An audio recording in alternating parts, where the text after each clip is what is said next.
अनसुनी दस्तक। एक गांव के बाहरी इलाके में एक पुराना खंडहर सा घर था।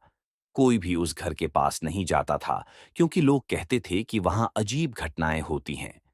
रिया, एक साहसी लड़की, इन बातों पर यकीन नहीं करती थी। एक रात उसने तय किया कि वह उस घर में जाकर सच्चाई का पता लगाएगी। रिया घर के दरवाजे पर पहुंची। दरवाजा खुद ही चरमराते हुए खुल गया। वह झिझकते हुए अंदर गई। घर में हर तरफ धूल और जाले थे। तभी एक धीमी दस्तक सुनाई दी। रिया ने इधर-उधर देखा, लेकिन कोई नहीं था। फिर दस्तक तेज हुई। वह उस आवाज की दिशा में बढ़ी। यह आवाज सीढ़ियों के नीचे से आ रही थी। वहां एक पुराना लकड़ी का दरवाजा था। रिया ने दरवाजा खोला तो उसे एक सीढ़ी नीचे तहखाने की ओर जाती दिखी। तहखाने में पहुंचते ही उसे ठंडी हवा का झोंका महसूस हुआ। वहां एक पुरानी डायरी पड़ी थी। उसने उसे खोला। डायरी में लिखा था, अगर ये पढ़ रहे हो तो ध्यान देना, हर दस्तक किसी को बचाने का मौका होती है।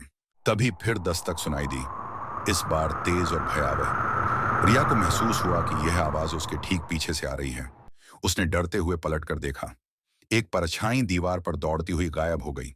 वह डर गई, लेकिन फिर उसने तय किया कि उसे डरकर भागना नहीं है।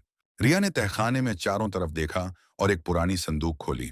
उसमें एक टूटी हुई घड़ी और एक चाबी थी। तभी दस्तक और तेज हो गई।